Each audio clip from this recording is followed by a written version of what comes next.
Un año más tenemos la tradicional mesa de economía, un pelín de política monetaria. Este año, en cuanto a representantes de política monetaria, tenemos a Fabián Hunde, representante del Bundesbank, y Judith Arral, que aunque viene en nombre o representando o como investigadora de CEPS y de Real Instituto Elcano, es también consejera del Banco de España, aunque no habla en nombre del Banco de España. Como sabéis, a lo largo de todas estas 6 ediciones siempre hemos tenido discusiones de política monetaria y política macroeconómica, con lo cual es un honor seguir con esta tradición y que sigamos la estela de Luis de Guindos, de la subgobernadora, la subgobernadora del Banco de Francia y del miembro del comité ejecutivo del Bundesbank, Burkhard Balz, que siempre nos han acompañado en varias ediciones. A mí me gustaría empezar por Íñigo, que además de, como ha dicho Belén, de vicepresidente de COE y presidente de la Comisión de Economía y Política Financiera del Instituto de Estudios Económicos,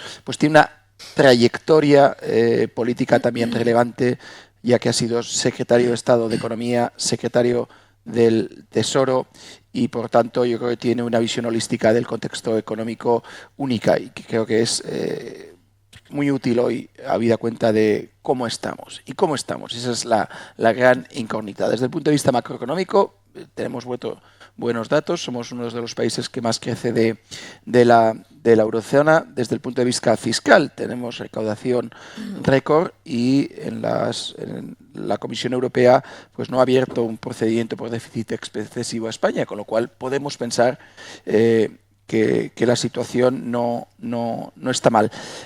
Pero sí que me gustaría ver la visión, tener una visión más a medio y largo plazo. ¿Hasta qué punto esto es sostenible? ¿Hasta qué punto el crecimiento de la economía española es sostenido y sostenible? ¿Hasta qué punto estamos haciendo las reformas para que sea un crecimiento sostenido y sostenible y esto no sea algo aislado, coyuntural, pues debido a cifras o a sectores específicos que van especialmente bien, como puede ser el turismo? Bueno, yo creo que buenos días a todos y gracias, Pablo, por invitarme hoy a este foro, ¿no? Estamos en verano, en finales de verano, todavía muchos de vacaciones y veo muchos estudiantes jóvenes. Es una pregunta un poco amplia, pero voy a tratar de dar algunos flashes, ¿no? de cómo vemos desde COE, cómo vemos desde el instituto, que es el think tank de la COE que presido, cómo vemos la economía española y cómo vemos Europa, ¿no? En primer lugar, efectivamente, yo creo que España tiene un crecimiento económico que supera a la media de la Unión Europea y esto es positivo, pero yo creo que hay que ser siempre, no hay que ser sobre optimistas, no hay que ver las cosas en su realidad, ¿no? Recientemente en el Instituto hicimos un estudio donde analizamos, porque al final lo que importa más que el PIB es el bienestar de los ciudadanos. ¿En qué medida el ciudadano medio español está mejor ahora o estaba mejor hace 10 años? Y el PIB no siempre es la mejor medida, es decir, porque a veces es más interesante ver el PIB per cápita, por ejemplo, ¿no? Que es una medida mucho más exacta de cómo estamos los españoles, ¿no? Hicimos un análisis de los últimos 10 años y donde vemos que el PIB per cápita de España ha divergido respecto a la Unión Europea, ha empeorado en relación a la media de la Unión Europea en los últimos 10 años. Curiosamente, los primeros 5 años, desde el 2012 creo que hemos hecho el análisis, España mejoró mucho respecto a la Unión Europea. Y es precisamente los últimos años donde hemos vuelto a divergir. Y de hecho ahora mismo estamos ligeramente peor que hace 10 años, ¿no? El crecimiento de los últimos años, y yo aquí conecto con una de las claves de España, el crecimiento de los últimos años ha sido fundamentalmente debido a un aumento de la población, y no tanto a un aumento de la productividad. Y eso es lo que ha provocado esa divergencia entre el PIB per cápita de España y de la media de la Unión Europea. Por tanto, yo creo que, si bien es cierto que España está creciendo más que Europa, pero nuestra productividad se está comportando muchísimo peor que la europea, y eso es un enorme lastre. Y doy un dato, lo hablaba con Judith esta mañana. España, el nivel de inversión no se ha recuperado respecto a antes del COVID. España es el país que la inversión se está comportando peor que la Unión Europea, y esto es clave para la productividad y es clave para el bienestar de los españoles, ¿no?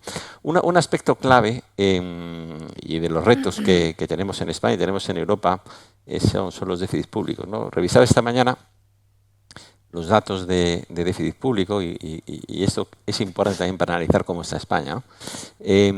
Y bueno, tampoco España aparentemente está tan mal. Es decir, Francia ha cerrado el año 2023 con un déficit público del 7 y pico, con una deuda de 110 como nosotros más o menos.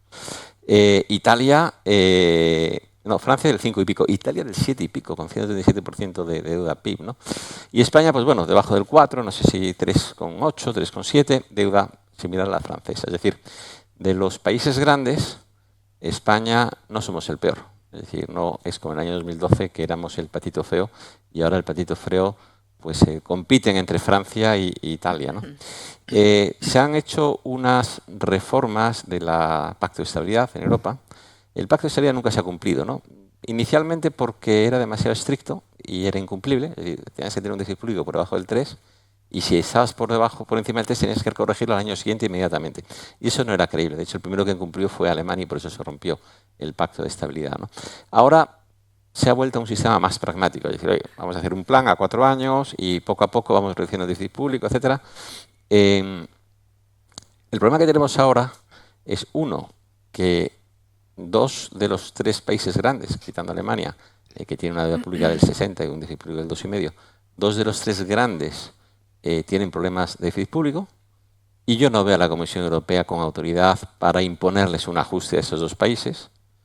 Y por tanto, si bien las reglas son más creíbles, nos falta un agente que obligue a los países a cumplir esas reglas, ¿no? ¿Y quién es ese agente? Yo ahora esa es la siguiente reflexión, ¿no? Pero la reflexión previa es, ¿pasa algo por tener un déficit público tan alto y una deuda pública tan alta? Tampoco los mercados se están moviendo mucho. Con Francia, un poco después de las elecciones, pues porque era como se dice, chimenea o parrilla, ¿no? Es decir, o Mélenchon o Le Pen, ¿no? Y entonces uno se llamaba aumentar el déficit público 25.000 millones y el otro 100.000. Entonces, bueno, los mercados se asustaron un poco. Pero en Europa tenemos ya instituciones fuertes, a diferencia del año 2012, que hacen que la estabilidad financiera sea mucho más fácil de obtener, ¿no? Pero yo creo que fundamentalmente el déficit público es malo para una cosa importante, que es para controlar la inflación y para hacerle la vida fácil al Banco Central Europeo. Es decir, con ese déficit públicos va a ser muy complicado llegar a una inflación del 2% sin que los tipos de interés sean muy elevados y que la economía se desacelere mucho. Y esta es la clave. Y a partir de aquí, posiblemente, yo creo que a la Comisión Europea le veo con poca fuerza para, para imponer a 2 grandes estados corregir sus cuentas. Y yo creo que aquí el Banco Central Europeo finalmente va a tener que ser el agente que haga cumplir ese pacto de estabilidad. Y la última reflexión, que es muy importante, sobre todo que veo mucha gente joven aquí, y yo lo apunto, pero bueno, podríamos hablar mucho, ¿no? Es ese déficit público, ¿cómo hay que corregirlo? ¿Aumentando los impuestos? Yo creo que no. Tenemos una fiscalidad en Europa enorme, enorme. Y en España en particular, enorme. En España hemos aumentado la presión fiscal los últimos años, tenemos récord de recaudación y a pesar de eso tenemos un déficit público gigantesco. Y además, el aumento de la presión fiscal en España ha recaído fundamentalmente sobre las empresas y sobre el empleo, siendo un país con mucha tasa de paro. Y doy una cifra que damos siempre desde la COE, que es muy interesante, porque además hay mucha gente joven y para vosotros yo creo que es importante. Los sueldos en España, estamos de acuerdo, a lo mejor no son todos los altos que deberían de ser, pero fundamentalmente no son todos los altos que deberían de ser por la enorme fiscalidad que tienen los sueldos. Nosotros en el Instituto sacamos 2 cifras, que es de cada 100 euros que paga una empresa, sin tener en cuenta las retenciones del IRPF, 40 van al Estado.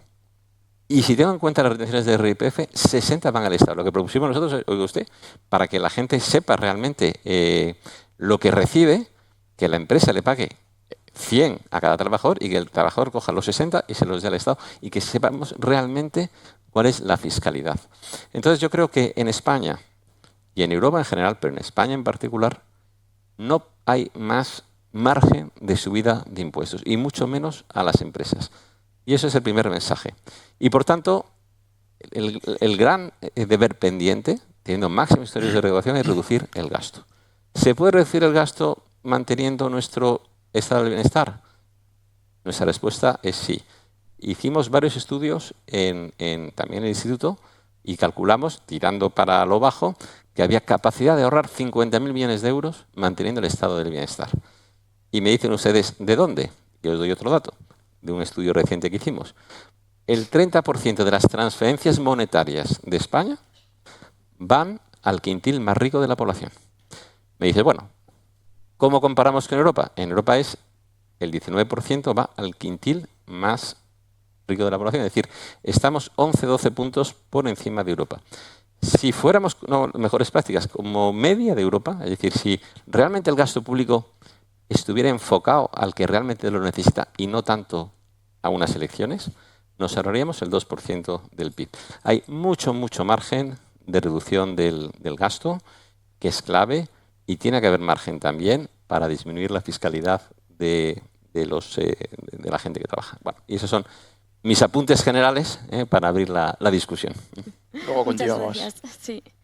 Y bueno, llevamos ya tres días de cursos y ha quedado bastante claro que para una Europa renovada hace falta más financiación. Así que ahora me gustaría preguntarle a nuestra investigadora, Judith Arnal, ¿cuál es el principal desafío del sector financiero de la Unión Europea en los próximos años? ¿La disponibilidad de financiación o la identificación de oportunidades de inversión? ¿Y qué estrategias y políticas públicas serían necesarias para asegurar que el sector financiero pueda satisfacer eficazmente las necesidades de financiación e inversión que impulsan un crecimiento sostenible? Muchas gracias por la pregunta, Nerea, y es un placer estar en esta mesa comoderada por ti y por Pablo, a quien agradezco mucho la invitación, y también todo un gusto compartir cartel con Fabián, que no es la primera vez, y especialmente con Íñigo, que fue mi jefe hace ya muchos años en la Secretaría General del Tesoro y del que tuve el privilegio de poder aprender mucho. Entonces,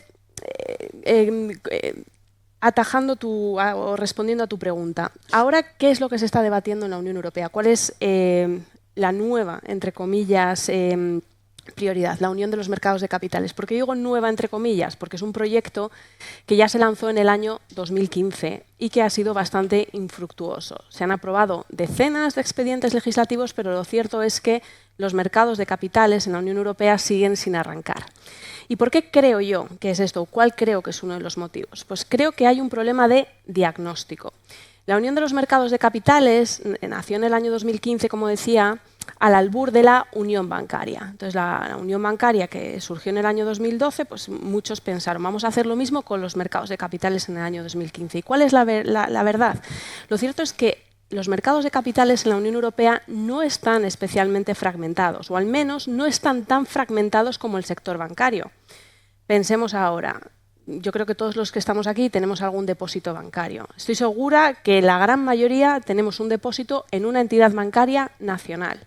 Pero no ocurre lo mismo con los fondos de inversión.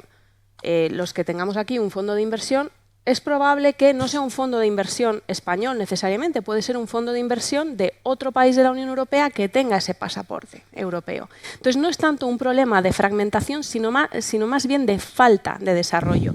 Los mercados de capitales de la Unión Europea no están desarrollados. ¿Y cómo se ve esto? Pues voy a aportar algunos datos. Por ejemplo, salidas a bolsa de empresas. A partir de los 90, cuando se introdujo el mercado único, las salidas a bolsa en la Unión Europea representaban el 20% de las salidas a bolsa a nivel global. Desde los últimos años representan en torno al 7%. Es cierto que Reino Unido ha abandonado la Unión Europea y ha tenido un impacto en esta estadística, pero va más allá de esto. Importancia de la Unión Europea en los mercados de renta variable. En el año 2008, la capitalización bursátil de las empresas de la Unión Europea representaba en torno al 17% del total a nivel global frente al 35% de Estados Unidos. En el año 2022 ya no representamos el 17%, representamos el 11%, mientras que Estados Unidos ha pasado al 40%. Y algo similar está pasando también con los mercados de renta fija. Estos datos pueden sonar lejanos, ¿no? Uno puede decir, ¿qué más da que esté pasando con la renta variable, con la renta fija? Pero es que es crucial para la financiación empresarial. Los bancos juegan un papel clave en el acceso a la financiación de nuestras empresas y, de hecho, más del 75% de la financiación empresarial de la Unión Europea descansa en el sector bancario, mientras que en Estados Unidos es menos del 20%. Es decir, en Estados Unidos tienen un mix de financiación mucho más equilibrado. Y esto tiene un claro impacto en las oportunidades de financiación de las empresas e incluso también en la absorción de shocks macroeconómicos. Además, tenemos un sector del capital riesgo poco desarrollado. Sí que tenemos mecanismos para apoyar a nuestras startups en las fases más iniciales, pero cuando las startups están empezando a despegar, están empezando a crecer en tamaño e incluso se transforman en scale-ups, tenemos un hueco en aportación de capital riesgo, y es un hueco que es aprovechado por otras jurisdicciones, por ejemplo, Estados Unidos, que viene a la Unión Europea y escoge las startups más grandes que consideran que son más prometedoras y se las llevan a su jurisdicción. Los fondos de inversión en la Unión Europea son 6 veces más pequeños que los de Estados Unidos y además tienen mayores comisiones. Y no solo esto, nuestros fondos de inversión de la Unión Europea invierten sobre todo en activos de Estados Unidos y de manera creciente. Un dato, en el año 2012 el 19% de los activos de los fondos de inversión de la Unión Europea eran de Estados Unidos. En el año 2023 es ya el 45%. ¿Tiene sentido? Las empresas de Estados Unidos al final aportan mayor rentabilidad. Y esto entronca totalmente con este debate de competitividad que estamos teniendo en esta mesa redonda. La cuestión, por tanto, es que tenemos unos mercados de capitales más que fragmentados, poco desarrollados. Entonces, uno podría pensar, el sector bancario de la Unión Europea es mucho más fuerte que el de Estados Unidos. Pues depende de la métrica que utilicemos. Si vemos el sector bancario de Estados Unidos, de la Unión Europea por volumen de activos, efectivamente es mucho mayor que el de Estados Unidos. Los activos del sector bancario de la Unión Europea representan en torno al 250% del PIB de la Unión Europea, frente a solo el 85% de Estados Unidos. Pero si vemos la otra cara de la moneda, es decir, la cara de la capitalización bursátil de nuestros bancos europeos, los bancos estadounidenses tienen 2,6 veces más de capitalización bursátil que los europeos. Entonces, cuando se tiende a extender en el conjunto de la población la idea de que los bancos están obteniendo gran rentabilidad, es una cuestión puntual ligada al ciclo actual de los tipos de interés.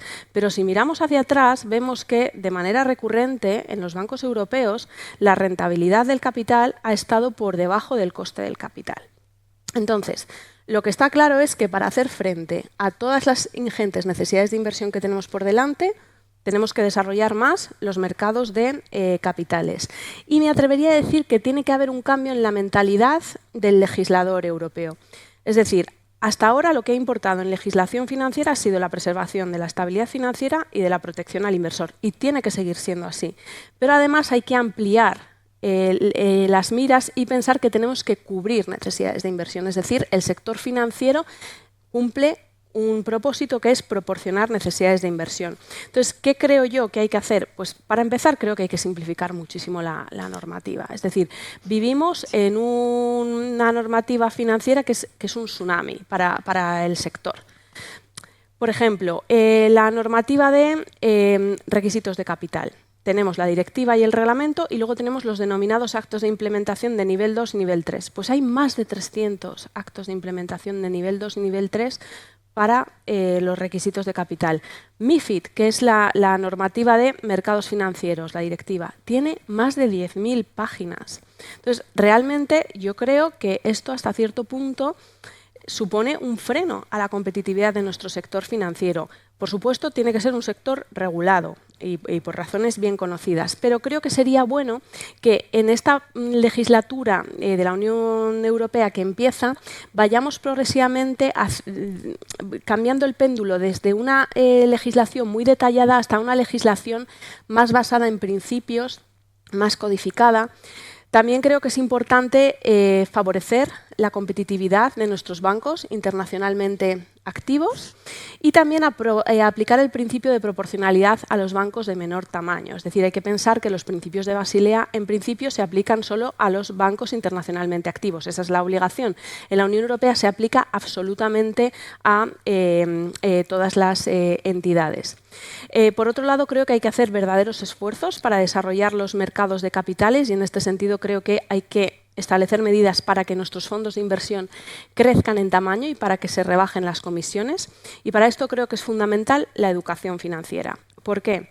Porque si vemos dónde depositan sus activos financieros los hogares de la Unión Europea, vemos que el 32% lo hace en depósitos y efectivo, frente a solo el 13% en Estados Unidos, mientras que los activos financieros de los hogares estadounidenses se sitúan en torno al 50% en equity y en fondos de inversión, por menos del 30% en la Unión Europea. Entonces creo que se puede hacer una reasignación más eficiente de esos activos financieros. Y ya para terminar, y enlazando con lo que decía al principio, creo que el diagnóstico es fundamental. Entonces, si realmente el problema de los mercados de capitales radica sobre todo más en su falta de desarrollo que en su fragmentación, aunque también hay problemas de fragmentación, sobre todo en infraestructuras, pues hay que hacer un buen diagnóstico para que vaya acompañado de las buenas medidas de policy.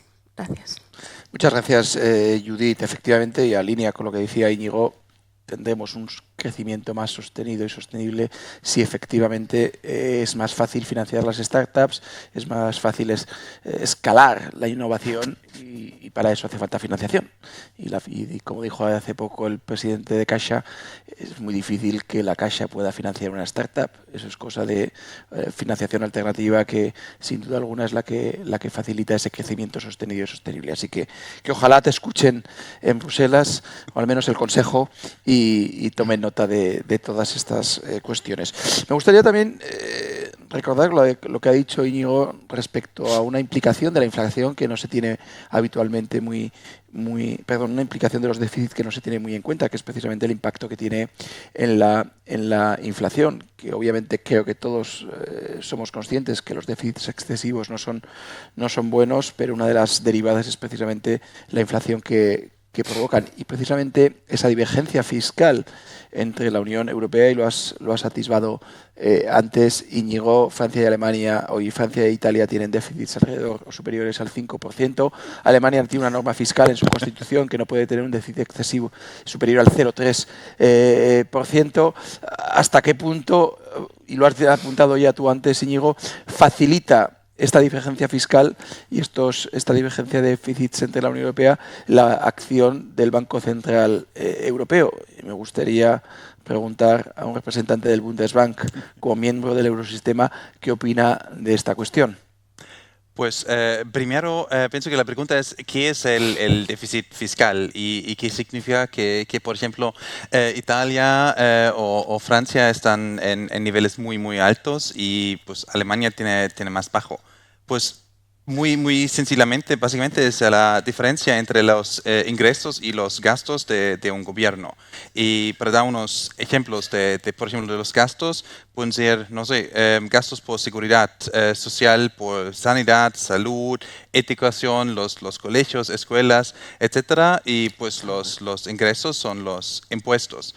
Y al final el déficit fiscal es la diferencia entre puede ser positivo en el sentido que hay más dinero que gastan, o puede ser negativo. Y el clave en es de quién es la responsabilidad este déficit fiscal, y es del gobierno de este país. Y normalmente el proceso es que hacen un presupuesto, hay un proceso democrático de aprobar y todo eso. Y ahora, en la Unión Europea, para dar un poco esta conexión, ¿qué situación tenemos? Pues en la política fiscal es la responsabilidad de cada gobierno. Aquí en España es el gobierno de España que hace un presupuesto y tiene todos estos retos. En Alemania es el gobierno de Alemania. Pero ¿qué es con la política monetaria? En la Unión Europea tenemos una unión monetaria, que significa que tenemos una política monetaria común por toda la Unión, toda la eurozona. Y esto no está hecho por cada banco central, pero está hecho por el BCE, donde están también adentro en esta decisión los bancos centrales nacionales. Y pienso que eso es la gran diferencia, el parte muy importante, porque ¿qué es el objetivo de los bancos centrales o del BCE?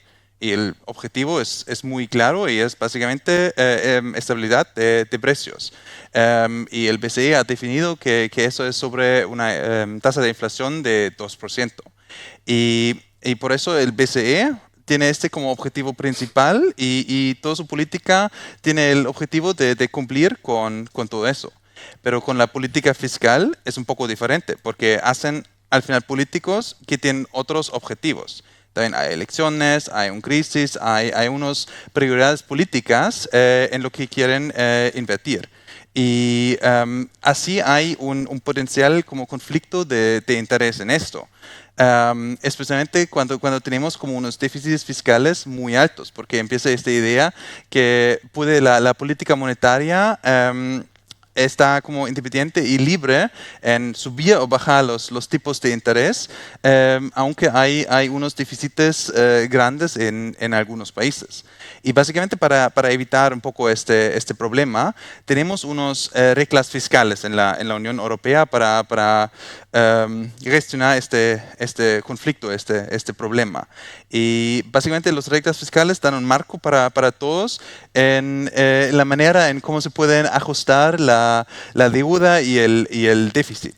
Y el parte que está muy importante con estas reglas, que básicamente son transparentes en el sentido que la gente lo entiende y también el pueblo lo entiende, no solo los políticos o los banqueros centrales, y también para que son vinculantes o obligatorios para todos, para cumplir con estas reglas. Y pues ahora había una reforma de estas reglas y pues hablando desde Alemania nos parece muy bien que seguimos con las normas cuantitativas de los 3% del déficit y los 60% de la deuda. Y claro, ahora hay un cambio muy, muy importante, porque ahora los países que tienen más de estos niveles de deuda tienen que negociar con la Comisión un camino en cómo se bajan básicamente estos niveles. Y el riesgo que hay un poco con hay mucho más discrepancia en la negociación con la Comisión en cómo cumplir los objetivos. Y eso, claro, hace todo un poco más difícil para que sean más transparentes o quizás también vinculantes que antes. Pero, ¿qué significa básicamente para la política monetaria todo eso también? Y generalmente está muy importante que la política fiscal no contrasta a la política monetaria y hace el trabajo de la política monetaria más difícil. Pero pienso que al mismo tiempo, y eso también para responder a la pregunta, al final la política monetaria debe resistir a esta precisión de la situación fiscal en los países. Y una cosa de tener también en mente por la política monetaria, el BCE está haciendo una política monetaria por toda la zona de euro. No hace una política monetaria para España, Italia, Alemania, no, para todos. Y por eso también tiene que tener en cuenta o en mente siempre la situación en toda la zona de euro. Sí, si quieres. Sí, ya que se está, tanto Íñigo como Fabián estaban hablando de temas fiscales. Yo creo que se ha establecido una creencia bastante generalizada de que ahora los mercados están adormecidos, incluso aunque están subiendo los tipos de interés y bueno, han subido las rentabilidades de la deuda pública, pero como los tesoros de la zona euro han llevado a cabo un ejercicio de alargamiento de los vencimientos, esto pues no se está reflejando en los costes de la deuda viva y que en realidad está todo bien. Y hay un par de datos que a mí me demuestran que los mercados financieros están bastante más vigilantes con respecto a la disciplina fiscal de lo que se podría pensar a primera vista, y es que la rentabilidad del bono portugués a 10 años hace ya varios meses que está por debajo de la del español. Está a más de 20 puntos básicos en estos momentos por debajo de la del español y se va ampliando esa diferencia. Y no solo esto, desde los problemas que tuvo, desde el sobresalto en los mercados financieros que dio Francia con ocasión de las elecciones europeas, ahora también el bono portugués a 10 años cotiza la rentabilidad por debajo, unos 12 puntos básicos por debajo del francés. Es decir, que esto lo que implica es que a futuro Portugal se va a financiar, el soberano portugués se va a financiar más barato que el español y que el francés. Y algo similar ocurre con Grecia y con Italia. La rentabilidad del bono a 10 años griego hizo sorpaso al italiano hace tiempo ya. Y esto para mí es una clara muestra de que la disciplina fiscal importa, porque si vemos las ratios de deuda pública de los principales países de la zona euro, En Alemania, Francia, Italia y España estamos con unas ratios superiores a finales del 23 con respecto a cómo acabamos el 19, pero en Grecia y en Portugal esto no es así. Están en torno a 20 puntos básicos, tienen una ratio de deuda pública 20 puntos básicos por debajo, 20 puntos porcentuales, perdón, por debajo de donde estaba a finales del 19, con lo cual los mercados están bastante más vigilantes a la disciplina fiscal de lo que pensamos. Y yo creo que se han reformado las reglas fiscales, es cierto, pero como decía Íñigo, yo creo que el problema fundamental del Pacto de Estabilidad y Crecimiento no ha sido tanto del diseño normativo, sino de la implementación. Realmente nunca se ha implementado y siempre han sido los mercados financieros los que han tenido que venir a decirnos, oiga, esto ya no es sostenible. Entonces hay que evitar volver a una situación así. Totalmente de acuerdo, sí. Judith, y además tu experiencia en el gabinete de la vicepresidenta Calviño de alguna manera avala todo esto que estamos diciendo. Bueno, ahora me gustaría ahondar más en la competitividad que venimos también discutiendo durante estos cursos, pero me gustaría dirigirlo más desde la perspectiva internacional. Y para ello me gustaría dirigirme a Íñigo Fernández de Mesa. ¿Qué reformas estructurales son necesarias en los Estados miembros para garantizar que la Unión Europea pueda competir eficazmente con economías y potencias emergentes como sería la de los BRICS y más consolidadas como China o Estados Unidos? ¿Y España cómo puede competir a su vez ante estas economías? Sí, yo creo que es una pregunta muy relevante, ¿no? Al margen de los temas financieros, los temas de la economía real son importantes. Y tengo aquí algunas cifras que me han pasado en COE que yo creo que sí pocas, pero quiero compartir con vosotros, ¿no? Europa tiene el problema de podemos llegar a ser un continente irrelevante. Es decir, yo creo que a veces nos sobrevaloramos, creemos que estamos en el centro del universo y somos un continente importante, somos 300 y pico millones de habitantes, pero claro, existe mundo fuera de la Unión Europea. Tenéis Estados Unidos que posiblemente, a pesar de que ha tenido una cierta decadencia, vuelva a ser la gran estrella económica mundial, entre otras cosas porque no tiene un problema de envejecimiento de la población que sí tenemos en Europa, pero tenemos grandes países como es el caso de China, que bueno, podríamos entrar en su análisis en detalle, tiene graves problemas porque tiene una situación parecida a la española de hace 10 años, de sobreinversión, de falta de consumo, pero son 1000 y pico millones de habitantes, y tenemos India, que está siendo un continente más que un país, que tiene más población que China y que está creciendo de una forma muy notable, creciendo a los niveles de China hace unos años, ¿no? Y en Europa, como decía, tenemos el riesgo de pasar a ser irrelevantes, ¿no? Y os doy algunas cifras de los últimos 10 años, ¿no? El peso de la Unión Europea en el PIB mundial se ha reducido prácticamente del 16% en el 2011 a 10 años más tarde, en el 21, al 14,8%. Estamos perdiendo peso en el PIB mundial de forma muy notable en Europa. La investigación y el desarrollo, que es la clave para que los países aumenten la productividad y la riqueza y el bienestar, en el caso de Europa es el 2 y poco del PIB en el año 20. Países como Japón, Suiza y Estados Unidos es del 3, o sea, bastante más que nosotros. Pero luego otros países, como Israel o Corea del Sur, estamos hablando de 5,4 o 4,8, prácticamente el doble que la Unión Europea. Muy preocupante, por ejemplo, es la inversión directa, ¿no?, en la Unión Europea, que ha caído menos 68% en el periodo 19-21, y España, aparte, es de los países que en los últimos años está cayendo también más la inversión extranjera. Es decir, que Europa está perdiendo peso y está empezando a ser poco atractivo para las inversiones internacionales. ¿Hay que ser negativo? Bueno, yo creo que hay que ser realista, ¿no? Yo creo que Europa tiene a su vez grandes fortalezas, ¿no? En primer lugar, es un continente con una población envejecida, que es uno de los principales lastres, pero al mismo tiempo con una población con mucho talento y muy bien formada, con muy buenas infraestructuras y con cerca de 400 millones de habitantes que hacen que sea un mercado muy interesante y muy importante. ¿Cuál es el principal problema de Europa? Pues bueno, yo creo que todos lo sabemos, es la falta de unidad, la falta de realmente tener un verdadero mercado europeo. Hay dos sectores. España, siempre nos han tocado cartas feas, ¿no?, en España, ¿no? Y ahora las cartas que tenemos son muy buenas, es decir, porque hay dos sectores o tres sectores Lo que pasa es que hay que jugar bien las cartas, donde van a tirar de la economía mundial. El primer sector es el mundo de las telecomunicaciones, el mundo digital, donde Europa está muy bien posicionada y España en particular está súper bien posicionada. ¿Por qué? Pues que todos los cables de transmisión de datos pasan por España. Es decir, y entonces, y también alguno por el Reino Unido, España, pero fundamentalmente España.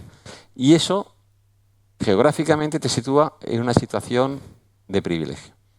Y aparte España, pues bueno, tiene muchas inversiones en 5G y tal. Somos en la vanguardia del mundo, ¿no? Por lo tanto, telecomunicaciones, mundo digital, factor importante de crecimiento. Europa está bien posicionado y España en particular también. El segundo sector donde, digamos, va a ser clave en los próximos años es el mundo de la transición verde. Y España, por primera vez, pues tenemos buenas cartas también. Es decir, tenemos una energía muy barata, es la energía más barata en Europa, tenemos un mix energético buenísimo, tenemos más o menos muy equilibrado entre hidráulico, que es renovable, entre gas, pero además no con un pipe de Argelia y con gas licuado que te protege mucho de los problemas de suministro. Tenemos eólica y solar, 20-25% también. Tenemos nuclear, desgraciadamente, yo creo que aceleradamente se va, cuando el mundo va por otro lado, nosotros vamos a ponerla a cero, que es un 20% de energía. Es decir, es un mix energético muy bueno que hace que incluso tengamos energía más barata que Francia, porque el año pasado tuvieron problemas con las nucleares, y la zona que más se asimila al coste energético español y portugués son los países nórdicos. Y esta combinación de telecomunicaciones y energía es clave para el mundo digital, por ejemplo, los data centers. A mí lo que me comentan los expertos es que en el mundo del data center el espacio que hay es para un gran operador, ¿vale? Es un tema de economías de escala. Y hay dos sitios que pueden desarrollar el mundo del data center. Uno son los países nórdicos y el otro es España. Son los países donde tienes un coste energético menor. En los países nórdicos tienen una eólica muy fuerte y en España pues tenemos eólica, tenemos solar y tenemos un mix energético muy, muy potente. La gran ventaja que nosotros tenemos respecto de los nórdicos es nuestra conexión vía cable con Asia y con Europa. Y eso nos da una gran ventaja, pero tenemos que ser conscientes de nuestra valor añadido y de nuestra potencia para promover todo el tema relacionado con energías baratas y telecomunicaciones. El otro sector, que es muy, muy importante y que apenas se nombra, hoy lo escuchaba en la radio cuando venía para acá, es el sector sanitario.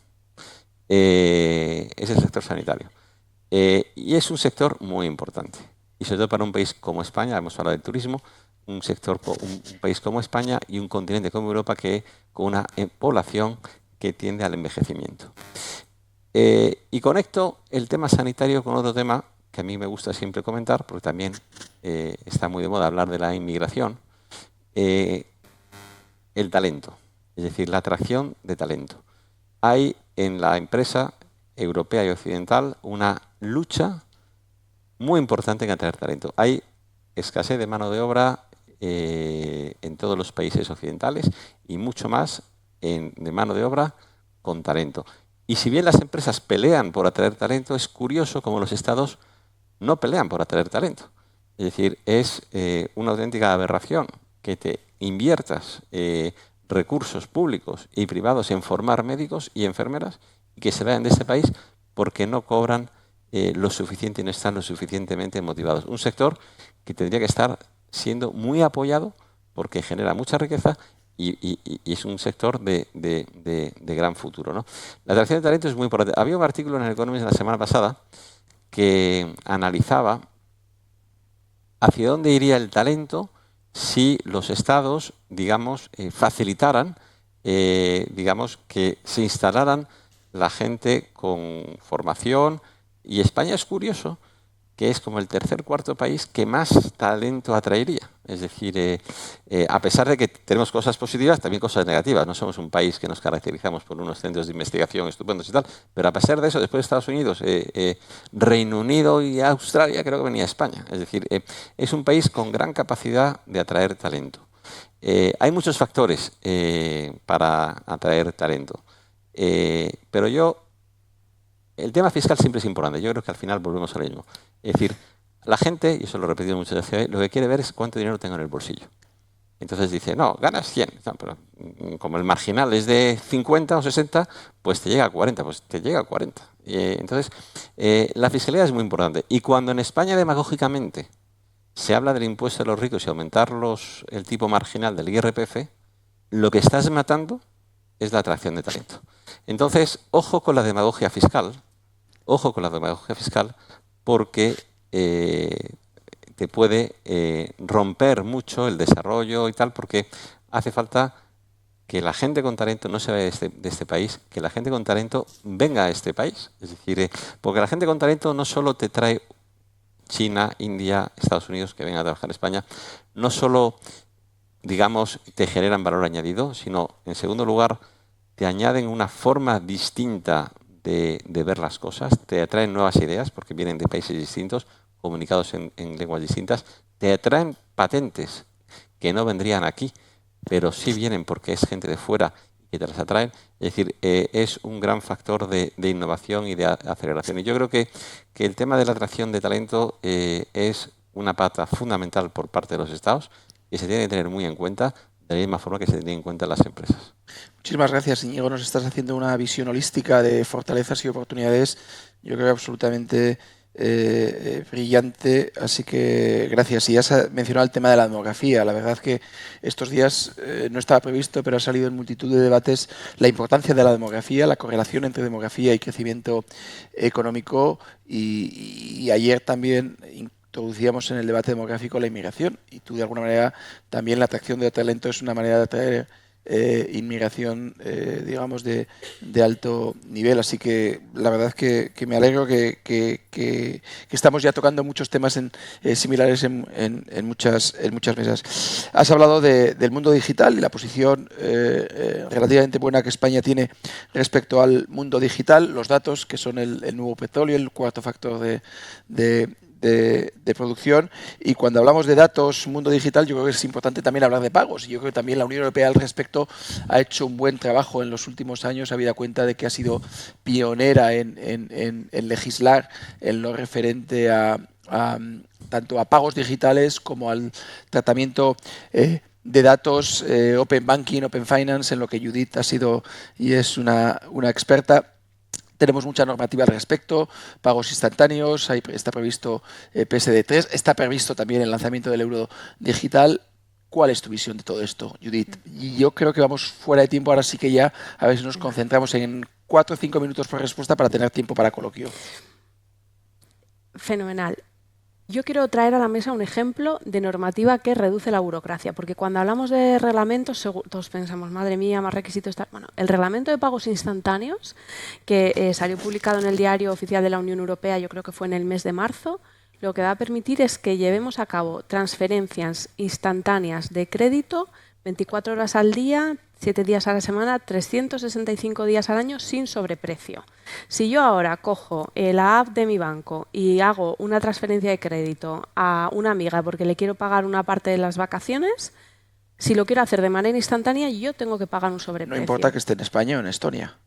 No, mi amiga en España.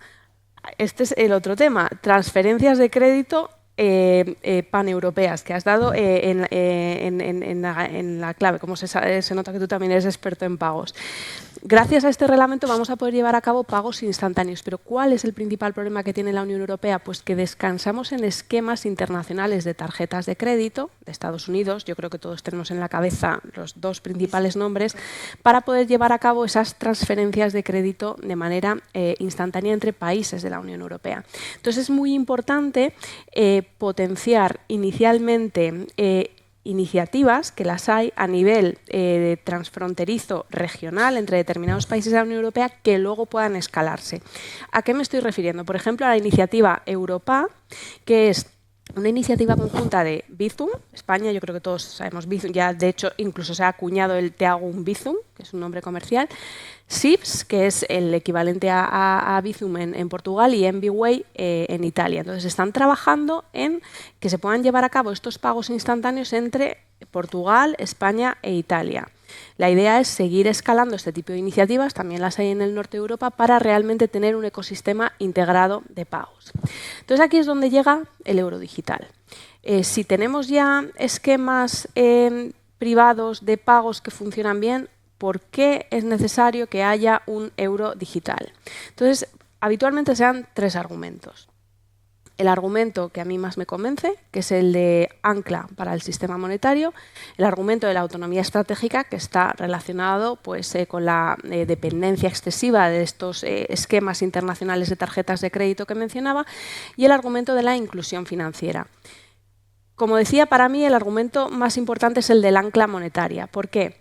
Porque cuando nosotros depositamos dinero en un banco, ese dinero depositado es dinero privado, pero tenemos plena confianza en que ese dinero es intercambiable 1-1 por dinero público, porque vamos al banco, pedimos que nos devuelvan ese dinero y tenemos efectivo.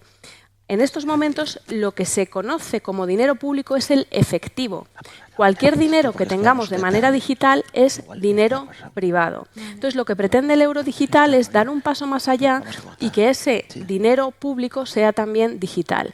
¿Cuál es el principal problema que tiene esto? El principal problema que tiene es que esto es muy difícil de trasladar a la población. Es decir, hay algunos que dicen, esto se trata de make M0 great again, es decir, volver a hacer grande el agregado monetario M0. Esto para alguien que no sea economista es especialmente difícil de entender. Entonces yo creo que el principal reto que tiene el proyecto del euro digital por delante es que la población entienda realmente cuál es su valor añadido. Y tiene también otro reto, que es conseguir una aceptación razonable, pero sin desplazar a iniciativas privadas. Es decir, tener el éxito justo. En cualquier caso, sí que quiero destacar que esto no es una decisión exclusiva del Consejo de Gobierno del Banco Central Europeo, es decir, no es una decisión técnica de los bancos centrales. También hay debates políticos, porque la Comisión Europea, en el ciclo institucional anterior, presentó una propuesta normativa que tiene que ser debatida por el Consejo y por el Parlamento Europeo en estos momentos. Yo creo que lo has explicado perfectamente, y no es fácil explicar el euro digital y la importancia del euro digital, y en parte creo yo que el resultado de las elecciones electorales en Estados Unidos destacará la importancia o menos importancia de un euro digital dependiendo del candidato que gane. Sí. Nerea. La verdad es que para mí también es un tema fascinante. Yo creo que luego te voy a hacer muchas preguntas, Judith. Y ya por último me gustaría preguntarle a Fabián sobre el sector exportador alemán y la importancia que tiene, y cómo pueden las políticas comerciales y económicas de la Unión Europea adaptarse para apoyar la competitividad alemana sin perjudicar a las otras potencias económicas europeas. Muy bien, pues primero permítame pintar un poco la imagen de la economía alemana como está ahora y también los retos, y después conectamos a los puntos de Judy y de Nikio sobre como más europeo. Y pues como sabéis, la economía alemana no ha estado tan fuerte en los últimos meses o trimestres, y lo que vemos ahora que tenemos un suave muy ligero como un crecimiento. Pero también para dar algunos puntos positivos, el mercado laboral está bastante estable en Alemania, y tenemos un aumento muy suave también de empleo, y también esperamos que ahora en el tercer trimestre y por el fin de año vamos a ver un poco más del crecimiento. Y la pregunta es que ¿por qué está Alemania ahora sí? ¿Y qué son los retos a los que enfrenta Alemania y la economía? Y pienso que el mayor reto, el gran reto que tiene son las inversiones, o especialmente el falta de las inversiones. Y las inversiones son al final clave, de una manera para renovar el stock de capital que tiene Alemania y también para pues, todas las transformaciones que tenemos enfrente, la transformación verde y también de lo digital. Y para dar un dato, en Alemania para tener el net zero básicamente en 2045, había un estudio del ICO alemán que estima que necesitaban 5.000 millones de euros, 5 trillion euros. 5 billones, en español billones. Billones, sí, pues 5 billones de euros. Y la pregunta es ahora, ¿por qué faltan estas inversiones en Alemania? Y pienso que son básicamente cuatro puntos. Primero, claro, la economía está no tan fuerte ahora y eso, claro, tiene también efectos a las inversiones y muchas empresas piensan que pues esperamos un poquito. Pero los problemas más claves son, primero, hay problemas estructurales en Alemania. Por ejemplo, los costes son muy altos y costes como de sueldos, de energía. Y también, que Nico ha dicho, es que hay una gran demanda de talento y faltan mucho talento en muchos lugares. Y para las empresas es muy difícil encontrar a la gente que lo necesitan. Y pues aparte, o es que es más tema también del gobierno, es que hay una incertidumbre muy alta, especialmente sobre el marco regulatorio y con respecto a todo el tema de energía y de precios de energía. Y en Alemania los impuestos y los costes asociados son también muy altos en comparación internacional. Y por eso está clave también para el gobierno de bajar estos frenos de inversiones y pues de ese sentido ayudar a la economía. Y pienso que uno de los claves para hacerlo eso es básicamente disminuir la burocracia. Es que un tema que hay en muchos lados, pero me parece en Alemania muy difícil. Y por ejemplo tenemos ahora una nueva ley de suministro que tenía al final una buena idea es básicamente obligar a las empresas de asegurar que en sus cadenas de suministro no hay, por ejemplo, trabajo de niños y que cumple todo a algunos estándares. Que es de la idea está muy bien, pero para hacerlo para las empresas es a veces imposible de hacer. Y pues claro, llevan costes muy elevadas y necesita mucho más trabajo, mucha más gente para cumplir solo con esas regulaciones.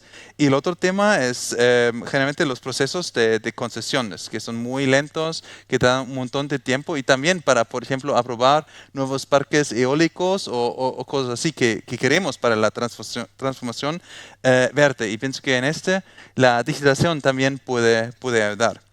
Y ahora, que también se necesitaba para esas transformaciones es una financiación. Y eso es muy difícil también por muchas empresas porque no son las fronteras exteriores, pero son ya las fronteras que tenemos dentro de la Unión Europea por el flujo de capital. Y por eso que necesitamos también es un mercado de capital más integrado. Y estoy hablando especialmente de la unión de mercados de capital. Que pienso que ya estamos en bien camino de llegar a algo. Me parece que por la unión bancaria va a tardar mucho más, pero para el mercado de capital tengo esperanza. Y pienso que ya hemos hecho varios pasos y estamos cerca a tener un mercado europeo de titulaciones. Y esas titulaciones pueden ser un instrumento, una herramienta muy útil también para financiar toda la transformación. Porque al final es mucho capital privado que es necesario para realizar esta transformación. Es para el stock de capital, pero también para renovaciones de muchas cosas. Y por eso al final eso es que necesitamos de este. Muchas gracias. Muchas gracias, Fabián. Vamos a pasar a una última pregunta un poco en general y a ver si nos da tiempo a alguna pregunta del público. Yo creo que ha sido Judith la que ha mencionado la estabilidad en los mercados de deuda, en los mercados financieros. Si bien hay alguna pequeña, digamos, divergencia entre países como Italia, Grecia, España y Alemania, pero en general podemos decir que vivimos una cierta estabilidad en los mercados financieros y en los mercados de deuda. Desgraciadamente, y ojalá me equivoque, esto no dura para siempre, y lo hemos visto en crisis pasadas. Desde vuestra perspectiva, y quizás, por ejemplo, Íñigo podría hablarnos más a nivel España, Judith a nivel global y Fabián a nivel alemán, ¿qué factores podrían poner en riesgo esta estabilidad a nivel España? Hemos visto recientemente un informe de Fitch que hacía un balance desde la perspectiva de financiación autonómica y las consecuencias que podría tener. ¿Y qué factores, sobre todo que tratar de anticiparte a los factores que podrían poner en riesgo la estabilidad financiera, pues te puede todavía dar tiempo a poner digamos, medidas que impiden que ese momento llegue? Bueno, yo creo que anticipar lo que el mercado, las reacciones del mercado es siempre muy complicado. Es decir, porque se van acumulando una serie de factores y de repente hay una chispa que la hace saltar. Como comentaba antes, Europa está ahora mucho más capacitada que hace 10 años. En la época en la que yo estaba en el Tesoro, tuvimos turbulencias en los mercados y el Banco Central Europeo no compró un solo bono. Es decir, al final, los casi 300.000 millones de euros que tenía que financiar el Tesoro los financió apelando a los mercados sin que el BCE interviniera. Ahora mismo el BCE pues, ha comprado bonos en Europa en cantidades ingentes durante el COVID y eso ha facilitado la estabilidad financiera. Y luego también tenemos supervisor único, mercado se está avanzando mucho hacia la unión bancaria y esa crisis sirvió para ajustar mucho las instituciones europeas. Hay factores de riesgo. Comentabas tú, por ejemplo, el tema famoso, el debate, ¿no?, de la financiación autonómica. La verdad es que es complicado ver el impacto en los mercados porque no sabemos realmente lo que va a ocurrir. Podemos hacer alguna reflexión general, ¿no?, en el tema, por ejemplo, el comentario de Fitch, ¿no? Es decir, en el tema de financiación autonómica de España hay que entender bien las instituciones que hay ahora porque muchas de ellas se crearon a raíz de la crisis financiera del año 2012. Por ejemplo, el famoso FLA. El FLA se crea en el año 2012 porque las comunidades autónomas perdieron su acceso a la financiación de los mercados. Y entonces, lógicamente, es que si no se hubiera creado el FLA, no solo las comunidades autónomas no tenían dinero para pagar sus deudas y sus bonos, se hubieran entrado en una situación de default que hubiera generado pues, un problema general, ¿no? Yo con esos temas de financiación autonómica hay que tener mucho cuidado. Es decir, porque al final la deuda es todo lo mismo. Es decir, la deuda que tienen muchas comunidades autónomas del FLA es una deuda que se ha acumulado estos últimos 10 años porque el Estado emite y le da dinero a las comunidades autónomas y las comunidades autónomas tienen la deuda en sus balances, dinero que le deben al Estado. La deuda no se paga, lo que pagan son los intereses, por así decirlo, ¿no? Entonces, una combinación de deuda cero, donde se supone que no pagas los intereses, porque si te condona la deuda es para no pagar los intereses, y el mensaje a lo mejor puede ser que tampoco pago los intereses del Estado. Entonces, claro, es decir, hay que ver cómo se hace, hablo en ámbito teórico y en caso extremo, ¿no? Es decir, donde tienes deuda cero, tengo todos los ingresos, pues teóricamente pues una agencia de rating te daría un AAA, ¿no? Ni Alemania yo creo que tiene esa situación tan favorable. Luego hay que ver, porque la deuda que emites habrá que ver si el BCE la compra o no la compra y esas cosas, ¿no? Hay más matices, ¿no? Pero conceptualmente yo creo que hay que ser un poco equilibrado, ¿no? Es decir, yo creo que el mercado a veces se calla, no dice nada y de repente reacciona o pregunta, ¿no? Entonces hay que tener las respuestas, ¿no? Entonces, bueno, yo creo que no es bueno generar ruido sin saber las respuestas, porque igual el mercado cree que no va a ocurrir nada y por tanto no pasa nada, o cree que va a ocurrir una catástrofe y se pone muy negativo, ¿no? Es decir, el mercado o los inversores es difícil, como decía al principio, es difícil preverlos, porque igual le dan importancia cero a un tsunami o igual a una gota de agua le da una importancia radical, ¿no? Entonces yo creo que estas cosas, cuando se habla de deuda, cuando se habla de financiación, hay que ser muy prudente y no lanzar globos sonda si no se sabe cuál es la solución. Porque, bueno, vimos el caso del Reino Unido, el caso de Francia en las elecciones, de repente el mercado reacciona. Muchas gracias, Íñigo. Es evidente que la prudencia es una máxima que si cabe en todo lo vinculado a los mercados financieros es más necesaria que nunca. Judith, desde la perspectiva global, o europea global, ¿qué te preocupa a ti desde la perspectiva de los mercados financieros más allá de la divergencia fiscal que has comentado anteriormente, que ya empieza a atisbarse un pelín en las diferencias de las primas de riesgo? Pues yendo de este a oeste, o sea, cubriendo el curso del sol, ¿no? Yo empezaría con Japón. Este 5 de agosto, que se llamó el lunes negro, los mercados financieros se dieron una vuelta. Fundamentalmente hubo fuertes caídas en las bolsas de Japón, pero duró un día y ya parece que esto ya da igual, ya no va a afectar. Y lo cierto es que el Banco de Japón está siguiendo una política monetaria absolutamente contraria a la de otros grandes bancos centrales, como el Banco Central Europeo, la Reserva Federal, el Banco de Inglaterra. Es decir, donde ahora se están iniciando rebajas de tipos de interés, el Banco de Japón está empezando con las subidas de tipos de interés. Hizo una en marzo, otra a finales de julio, y también ha presentado un calendario de reducción de sus compras de bonos públicos. Y es muy probable que este camino a la normalización de la política monetaria del Banco de Japón continúe. Y el tema es que Japón es el principal acreedor a nivel global. Tiene fortísimas posiciones inversoras, por ejemplo, en Estados Unidos y en Australia. Entonces, nuevas subidas de tipos de interés pueden provocar una repatriación de capitales hacia Japón y una repreciación de activos financieros. Esta es una primera fuente de riesgo financiero que veo. Segunda, China. Yo creo que todos somos conscientes de la situación de debilidad económica que atraviesa la economía china, pero ahora además el sector bancario está empezando a dar síntomas de crisis. Los bancos pequeños están empezando a registrar muchos activos morosos que antes eran absorbidos por sociedades de gestión de activos, ya no es el caso, y además muchos bancos chinos, en lugar de conceder préstamos, están empezando a hacer lo que hicieron muchos bancos regionales de Estados Unidos, es decir, invertir en deuda pública china, que ahora está con unas rentabilidades en mínimos, pero si se da la vuelta, esto puede provocar una caída en el valor del activo de esos bancos chinos y un Silicon Valley Bank 2 en China. Al no estar tan liberalizada la cuenta financiera china como la de Estados Unidos, esto sería un problema menor que el de Estados Unidos, pero aún así no es bueno que esto ocurra en la segunda economía a nivel global. Los temas fiscales los hemos comentado para la zona euro, pero también para Estados Unidos. No hay que olvidar que, según la Oficina Presupuestaria del Congreso de Estados Unidos, el déficit público de Estados Unidos sobre PIB en la próxima década va a estar en torno al 6%.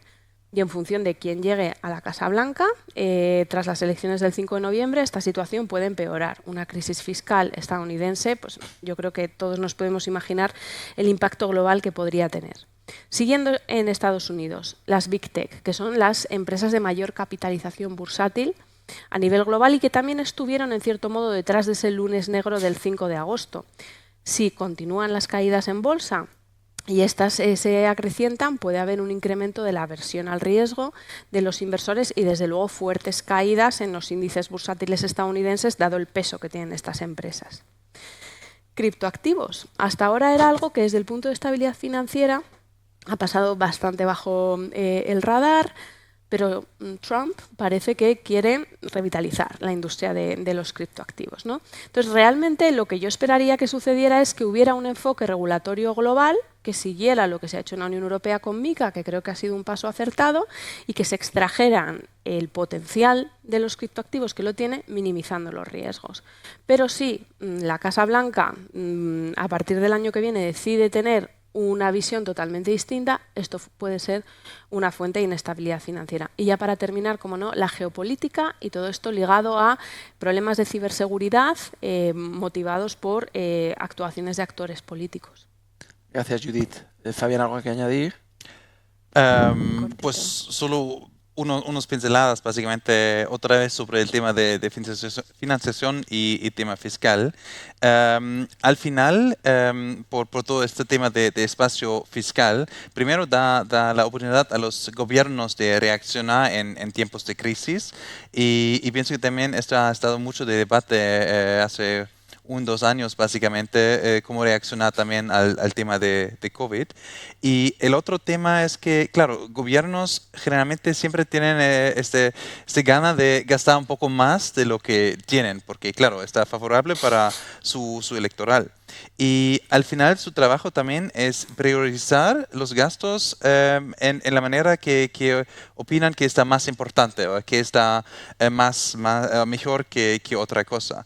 Y eso es también en el caso de Alemania. Por eso, por ejemplo, tenemos este freno de deuda que también tiene como rango constitucional para exactamente limitar la deuda que el gobierno puede aumentar. También para proteger los futuros generaciones, porque al final la deuda alguien tiene que pagar un día. Y normalmente son los futuros generaciones, los ahora jóvenes.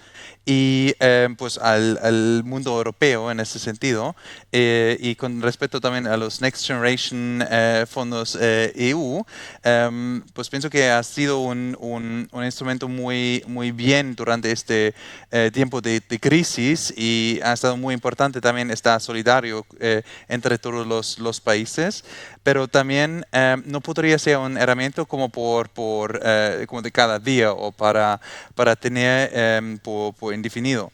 También por la diferencia en las políticas fiscales, que también son al nivel nacional, como hemos hablado ya antes, y pienso que en ese sentido también es el trabajo de los políticos de priorizar para qué gastar el dinero. Y también en las inversiones que necesitamos para la transformación verde, muchos son inversiones privadas que están necesarias, y por eso también los privados, el sector privado, también tiene que ponerlo todo eso. Y si tenemos el deseo público o político o que sea de que la Unión Europea gasta más, pues aumentamos las cuotas a la Unión Europea por todos los países miembros y financiamos por el presupuesto normal de la Unión Europea. Eso es un camino abierto sin problema, sin cambiar básicamente nada. Pero claro, la pregunta es, ¿está políticamente deseable o no? Efectivamente, esa es la gran pregunta. Yo creo que la jefa me ha mirado y me ha dicho que no tenemos tiempo para coloquio. Tenemos las conclusiones y tenemos una intensa mañana, así que disculpad que no tengamos tiempo para el coloquio.